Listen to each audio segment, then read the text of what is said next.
Hey guys, कैसे हैं आप सब? होपफुली आप सब ठीक होंगे। आज हम एक्चुअली पढ़ रहे हैं where culture comes from and how it continues. पुरानी कुछ वीडियोस में हमने पढ़ा कि कल्चर क्या होता है, उसके कौन कौन से टाइप्स हैं। तो अभी वाला हमारा जो प्रिंसिपल ऑफ मैनेजमेंट में टॉपिक्स हैं वो कल्चर पे ही रिवॉल्व कर रहे हैं, ऑर्गेनाइजेशन के कल्चर पे। Okay, so the original source of the culture usually reflects the vision of the founders. अब ओरिजिनल सोर्स एक कल्चर की क्या है? Vision of the founder. ठीक है, company founders are not constrained by previous customs or approaches and can establish the early culture by articulating a vision of what they want the organization to be. अब जब तक organisation बनी ही नहीं है, उसमें कोई कल्चर नहीं है, उसमें कोई कस्टम्स नहीं है, उसमें कोई अप्रोच नहीं है कि हम ऐसे काम करें, हम वैसे करें, कुछ है ही नहीं, देयर इज नो कंपनी। तो जब एक फाउंडर कंपनी बनाता है तो वो उसकी फाउंडेशन रखता है कल्चर की। अब वो कैसे रखता है? वो अपनी विजन को देखता है कि मैं कंपनी कहाँ चाहता हूँ। वो अपनी फिलॉसफी को देखता है कि what I think is right and wrong. उन सब चीज़ों को वो देखते हुए सोचता है कि अभी ये कंपनी यहाँ है, लेकिन I want this to be here and this big. तो वो उसके लिए कल्चर की बेसिस ले करता है कि इस तरह से हमारा काम होगा, इस तरह से नहीं होगा, this is how our company will operate and so. So अब एक काम करते हैं, ये जो पिक्चर है, let me tell you exactly what's happening here. ठीक है, this is pretty much the whole topic. अगर आपको ये पिक्चर समझ आ गई तो यू अंडरस्टैंड कि कल्चर कहाँ से आता है और किस तरीके से कंटिन्यू होता है, ग्रो होता है। अब सबसे पहले क्या आया? Philosophy of the organisation founders. अब जो ऑर्गेनाइजेशन के फाउंडर्स होंगे वही कल्चर की बेसिस बनाते हैं। क्या बनाते हैं? बेस वही बनाते हैं। ठीक है, ग्राउंड्स में जो आपकी कल्चर की वो होंगी, अप्रोच वगैरह, वो ले कौन करता है? आपका फाउंडर। अब जब फाउंडर ने तो बना लिया, अब वो क्या करता है? अब वो जब लोगों को हायर कर रहा है तो वो अपना एक सिलेक्शन क्राइटेरिया रखता है, and this is how the organisation culture grows. अब उसने बता दिया कि ये अप्रोच होगी, ये होगा, ये होगा कंपनी में। उसने यहाँ पे लिख लिया, सही है, दिस इज आवर कल्चर, ये हमारा कल्चर है, this is how we will work and so. लेकिन अब ये ग्रो कैसे होता है? जब फाउंडर जाता है लोगों को हायर करने तो वो एक सिलेक्शन क्राइटेरिया रखता है, और वो मोस्टली इसी बेसिस पे होता है कि ऑर्गेनाइजेशन का फाउंडर देखता है कि this is my thinking, is this matching the person I am hiring. ये होता है ना, ये क्या ये मेरी तरह सोच रहा है? Can he see my vision? क्या ये उसी तरीके से काम करेगा?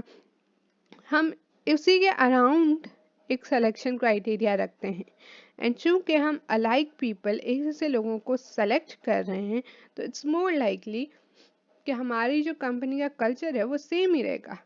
आप सिलेक्शन क्राइटेरिया करके उन्होंने टॉप मैनेजमेंट लाई।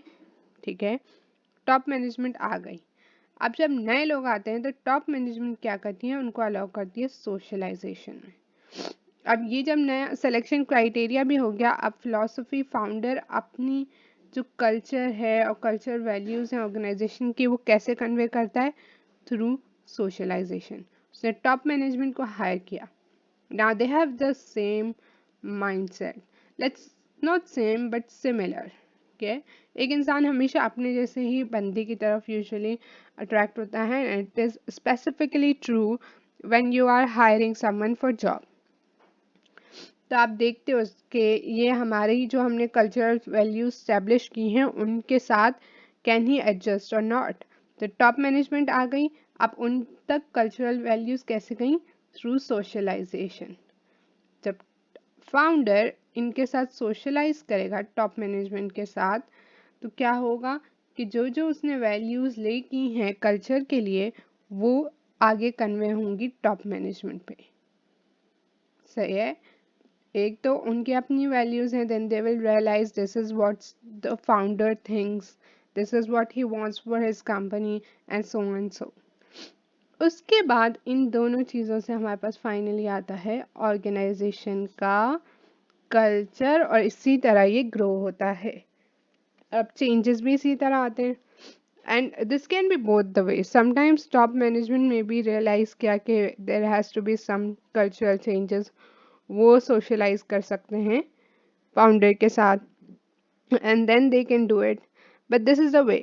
सही है, फाउंडर ने पहले ले बेसिस रखी, उसने लोगों को हायर किया टॉप मैनेजमेंट को एक सिलेक्शन क्राइटेरिया के थ्रू, उनके साथ वो सोशलाइज करता है तो क्या होता है, वैल्यूज कल्चर कन्वे होता है तो this is how culture grows.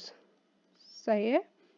And the same thing happen, अब यहाँ हमने टॉप मैनेजमेंट की बात की, लेकिन लेट्स से एचआर ने किसी को यहाँ पे हायर किया, तो वो हायर करता है तो एचआर उस बंदे के साथ सोशलाइज कर रहा है, और जितने भी टॉप मैनेजमेंट और दूसरे लोग काम कर रहे हैं इस ऑर्गेनाइजेशन में, वो भी उनके साथ सोशलाइज कर रहे हैं। वो सोशलाइज कर रहे हैं तो क्या हो रहा है कि हमारी जो कल्चरल वैल्यूज़ हैं वो वहाँ पे उनके पास जा रही हैं, कन्वे हो रही हैं। तो again they come back to the organisation's culture, उनको पता चलता है कि यहाँ पे क्या क्या होता है क्या क्या नहीं होता। And this socialisation is usually termed as orientation. क्या होता है जब नया बंदा आता है हम ओरिएंटेशन करते हैं, this is what happens here, this is what happens here, यहाँ का ये सिस्टम है, यहाँ का ये सिस्टम है। What exactly is that? That is socialisation. कि आपको कल्चर के साथ काम के साथ वो आपको बता रहे होते हैं, कन्वे कर रहे होते हैं कि ये चीज़ ऐसी है, ये चीज़ ऐसी है। They are making you aware of everything. Alright, so yes, let's carry on. Once the culture is in place, however, certain organizational practice help maintain it. For instance, during the selection process, हमने बात कर ली कि आप किस तरह से job requirements पे तो करोगे, लेकिन उस पे सिर्फ नहीं, इस पे भी करोगे कि how can he fit into the organisation. So we have already studied that. At the same time, job candidates find out information about the organization and determine अच्छा whether they are comfortable with what they see. अब selection criteria में क्या होता है, founder ने तो देखा if this guy is suitable और नॉट। सही है, लेकिन इस गाय ने फॉर एग्जांपल ए है, इसने भी ऑर्गेनाइजेशन को देखा, he saw if this is suitable for me और not. Alright, and that why is that, जब ए को लगेगा कि सूटेबल है तभी तो वो उस ऑर्गेनाइजेशन के कल्चर में अडॉप्ट हो पाएगा। ठीक है, and that's pretty much it for this topic. I hope मैंने काफ़ी डिटेल में समझा दिया है, लेकिन this is the same thing जो अभी अभी हमने पढ़ी। Organisations help employees adopt to the culture through socialisation, a process that helps new employees learn the organisation's way of doing things, which is usually either training, सही है, sorry for writing it like that, and orientation. Training and orientation are the both the ways जो नए employees के लिए होते हैं socialisation के लिए। एंड देन कंपनी में जैसे जैसे वो काम करते जाते हैं उनको और मौके मिलते जाते हैं, and they keep on socialising and learning the culture and eventually they adapt the culture. Alright, so that's pretty much it for this video. I hope कि समझ आया, इफ नहीं आया तो कमेंट करें, and I will see you guys in my next video. Make sure to subscribe, like and share the video. Bye guys.